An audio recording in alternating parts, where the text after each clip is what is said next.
कुंभ में कहाँ से आते हैं और कहाँ चले जाते हैं? नागा साधु और निर्वस्त्र क्यों रहते हैं? महाकुंभ मेला हिंदुओं के लिए एक पवित्र तीर्थ है, जो हर 12 साल में एक विशेष स्थान पर आयोजित होता है।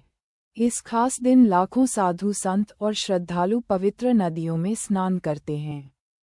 मान्यता के अनुसार कुंभ मेले में स्नान करने से सभी पापों का नाश हो जाता है और मोक्ष की प्राप्ति होती है। कुंभ मेला धार्मिक दृष्टि से बेहद महत्वपूर्ण माना जाता है, जिसमें अलग अलग अखाड़ों के साधु संतों नजर आते हैं। इन्हीं साधुओं में एक खास समूह नागा बाबा का भी होता है, जो सिर्फ कुंभ स्नान के समय ही नजर आते हैं। नागा बाबा हिंदू धर्म में साधुओं का वो वर्ग है जो अपनी तपस्या, नग्न रहने और युद्ध कला में पारंगत होने के लिए जाने जाते हैं। वे अलग अलग अखाड़ों से जुड़े होते हैं। नागा बाबा भारत के सनातन परंपरा के साधु सन्यासी होते हैं, जो कठोर तपस्या, वैराग्य और आध्यात्मिक साधना का जीवन जीते हैं। कुंभ मेला, जो हर 12 साल में एक बार आयोजित होता है, उनके लिए एक विशेष आध्यात्मिक और धार्मिक महत्व रखता है।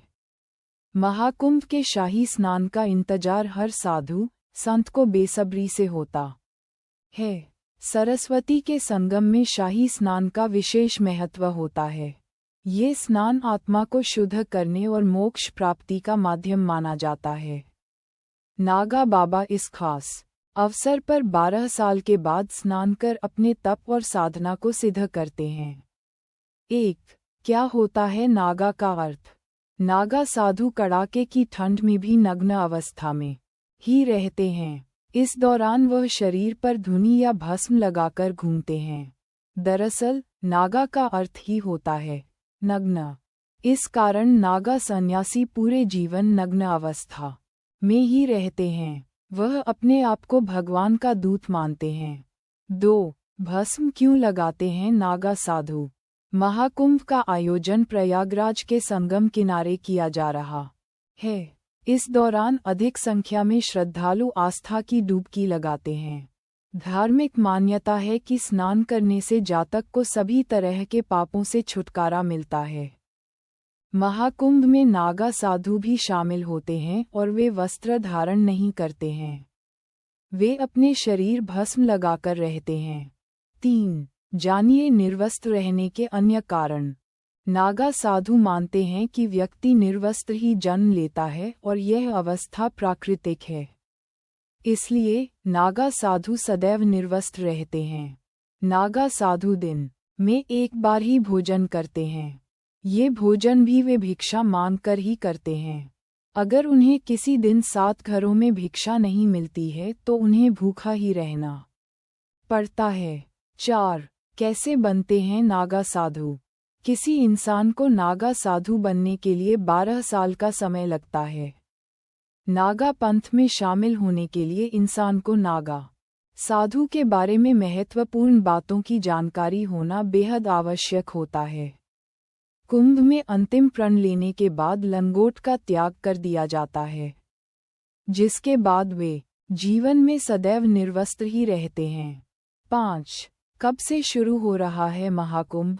महाकुंभ की शुरुआत पौष पूर्णिमा स्नान के साथ होती है, जो 13 जनवरी 2025 को है। वहीं महाशिवरात्रि के दिन 26 फरवरी 2025 को अंतिम स्नान के साथ कुंभ पर्व का समापन हो जाएगा। 6. कुंभ मेले में ही क्यों नजर आते हैं नागा बाबा? माना जाता है कि नागा बाबाओं ने समाज से अलग रहने और साधना में जीवन बिताने का संकल्प लिया होता है। इसलिए वे लोगों से दूर एकांत में रहना पसंद करते हैं और सार्वजनिक रूप से केवल विशेष अवसरों जैसे कुंभ मेले में ही प्रकट होते हैं। नागा बाबा शिव भक्त होते हैं और उनके लिए कुंभ मेला एक विशेष अवसर होता है। कुंभ मेले में विभिन्न अखाड़ों के नागा बाबा एक दूसरे से मिलते हैं, विचारों का आदान प्रदान करते हैं और अपना सामाजिक बंधन मजबूत करते हैं। कुंभ मेले के दौरान नागा बाबाओं को अपनी परंपरा, ज्ञान और साधना का प्रदर्शन करने का अवसर मिलता है। कुंभ मेले में गंगा, यमुना और ऐसे मान्यता है कि वे हिमालय में रहते हैं और कुंभ मेला एकमात्र ऐसा समय है जब ये आम लोगों के बीच दिखाई देते हैं। कुंभ में दो सबसे बड़े नागा अखाड़े महापरिनिर्वाणी अखाड़ा और पंचदशनाम जूना अखाड़ा हैं, जो वाराणसी में है। ज्यादातर नागा साधु यहाँ से भी आते हैं। दोस्तों, आशा करती हूँ कि आज का ये वीडियो आपको अच्छा लगा होगा। आपको विनम्र निवेदन करता हूँ कि वीडियो को एक लाइक और शेयर जरूर करें। जय महाकाल।